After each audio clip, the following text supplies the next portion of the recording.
Assalamualaikum warahmatullahi wabarakatuh. Perkenalkan, nama saya Delapani Natasyari, mahasiswa Prodi D3 Keperawatan, Akademi Kesehatan RS Evarina Purwakarta.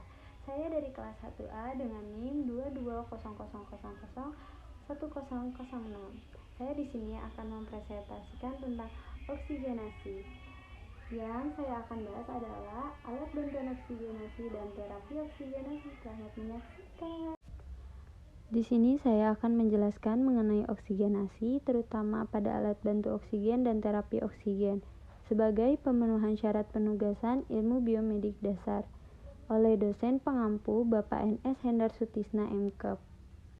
Pemateri kali ini saya sendiri, Delapani Natasyari dari kelas 1A dengan NIM 2200001006, Prodi D3 Keperawatan, Akademi Keperawatan RS Evarina Purwakarta.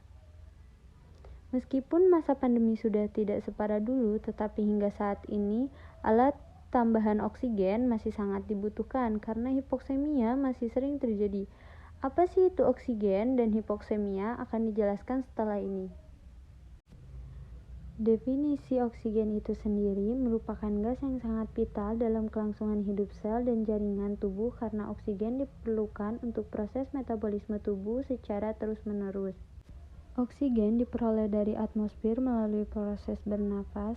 Di atmosfer gas selain oksigen juga terdapat karbon dioksida, nitrogen, dan unsur-unsur lain seperti argon dan helium, menurut Tarwoto dan Wartona 2015. Selanjutnya definisi dari hipoksemia. Hipoksemia adalah kondisi yang menunjukkan rendahnya kadar oksigen dalam darah, sedangkan hipoksia adalah kondisi ketika jaringan tubuh kekurangan oksigen. Artinya, kurangnya oksigen dalam darah atau hipoksemia dalam jangka waktu yang lama dapat berakibatkan pada hipoksia. Hipoksemia dan hipoksia tidak selalu terjadi bersamaan. Seseorang bisa saja mengalami hipoksemia tanpa hipoksia jika kondisinya segera diobati. Demikian pula pada hipoksia yang tidak selalu terjadi karena hipoksemia. Orang yang mengalami hipoksemia atau hipoksia akan membutuhkan alat bantu oksigen, yaitu tabung oksigen, yang terdiri dari tabung oksigen, regulator, troli sebagai pelengkap, dan penyalur oksigen. Penyalur oksigen ini yang paling banyak digunakan adalah nasakanul, masker oksigen atau simple mask, dan non-rebreathing face mask atau NRM. Ketiga alat tadi memiliki indikasinya sendiri, sehingga tidak bisa digunakan sembarangan. Karena normalnya saturasi oksigen atau kadar oksigen di dalam darah yaitu di atas 95%. Jika sudah mengecek dengan pulsimetri tetapi hasilnya di bawah 95%, maka dapat dinyatakan hipoksemia. Hipoksemia itu sendiri ada 3 golongan, yaitu hipoksemia ringan dengan saturasi oksigen 94-90%. Yang kedua ada hipoksemia sedang, saturasi oksigennya 89-75%. Dan yang ketiga ada hipoksemia berat, yaitu saturasi oksigennya di bawah 75%. Selanjutnya kita akan membahas terapi oksigen. Terapi oksigen dibagi menjadi 2, yaitu terapi oksigen arus tinggi dan terapi oksigen arus rendah. Yang pertama ada terapi oksigen arus tinggi, biasanya digunakan untuk pasien dengan kondisi hipoksia yang memerlukan pengendalian fraksi oksigen dan pasien hipoksia dengan ventilasi yang abnormal. Alat yang biasa digunakan adalah sungkup Venturi, juga ada CPIP atau CPAP. Di sini ada contoh pemakaian pada terapi CPAP, terapi sungkup Venturi. Yang kedua ada terapi oksigen arus rendah. Terapi oksigen arus rendah atau terapi oksigen terkontrol, terapi yang banyak digunakan disediakan untuk pasien dengan kegagalan ventilasi. Kadar oksigen tidak boleh melebihi 28%. Pada beberapa pasien, kadar di atas 24% mungkin sudah berlebihan. Tujuannya untuk memberikan cukup oksigen kepada pasien untuk mencapai tekanan oksigen arterial yang dapat diterima tanpa memperburuk retensi karbon dioksida dan asidosis pernapasan. Alat yang biasa digunakan pada terapi oksigen arus rendah adalah nasa kanul, simple pace mask, dan NRM atau non-rebreathing face mask. Inilah contoh-contoh gambar pemakaian pada terapi nasa kanul, terapi simple pace mask, dan terapi NRM. Nasa kanul itu sendiri memiliki kemampuan aliran oksigen 1-6 liter per menit dengan fraksi oksigen antara 24-44%. Pasien yang membutuhkan tambahan oksigen dengan kadar konsentrasi oksigen sebesar 30-40%. Untuk pasien yang mengalami saturasi 94-90% atau disebut hipoksemia ringan. Selanjutnya, simple pace mask mampu menyediakan fraksi oksigen sekitar 40-60% dengan aliran sekitar 5-10% liter per menit. Ditunjukkan untuk pengguna yang membutuhkan oksigen dengan kadar oksigen sebesar 50-60%. Digunakan pada pasien yang saturasinya 89-75% atau pasien yang mengalami hipoksemia sedang. Untuk catatan, simple pace mask tidak dapat memberikan fraksi oksigen kurang dari 40% dikarenakan aliran oksigen yang rendah. Menggunakan alat ini dapat menyumbat penumpukan karbon dioksida. Selanjutnya ada RNM atau non-rebreathing face mask, dapat menghantarkan oksigen sebanyak maksimal 10-15% liter per menit dengan fraksi oksigen sebesar 80-85%. Ditunjukkan untuk pasien hipoksemia berat dengan saturasi di bawah 75%. Selanjutnya akan ada penjelasan mengenai bagian-bagian tabung oksigen.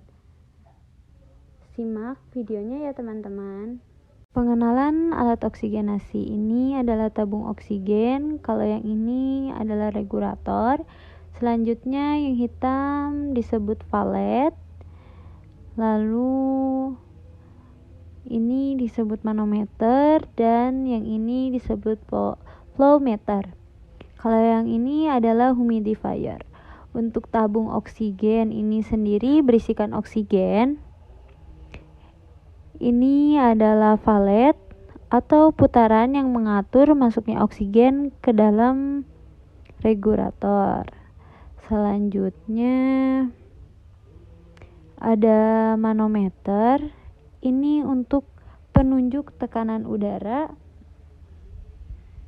Ini tekanan udara dari 0 sampai 3500.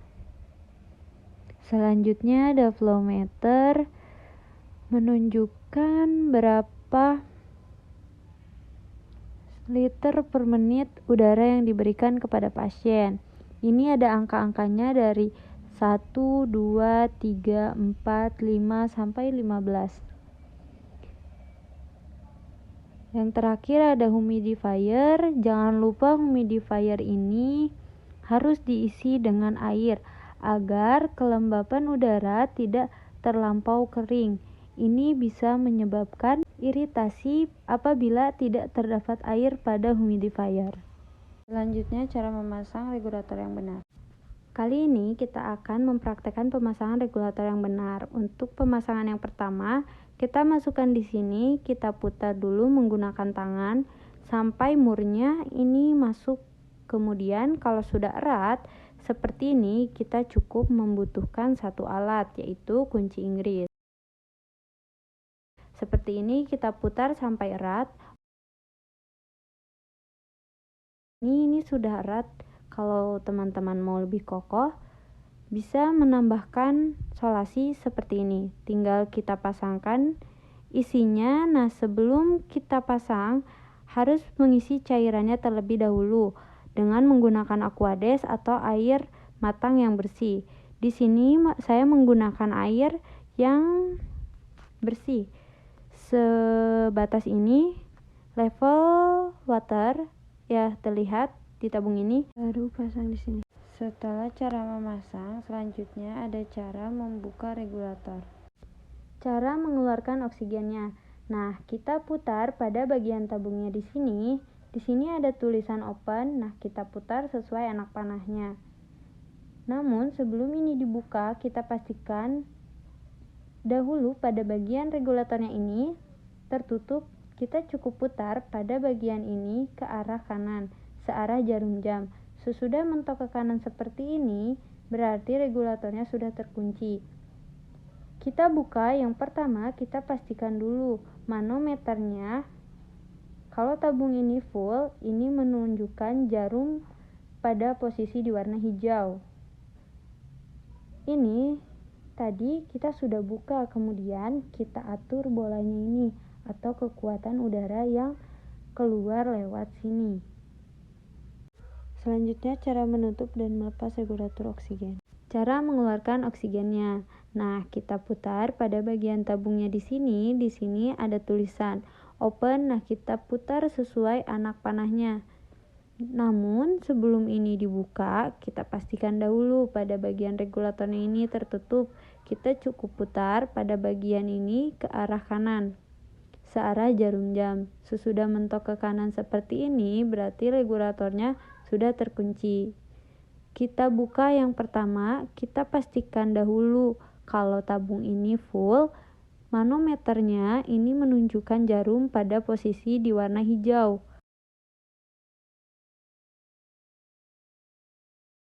Ini tadi kita sudah buka, kemudian kita atur bolanya ini atau kekuatan udara yang keluar lewat sini.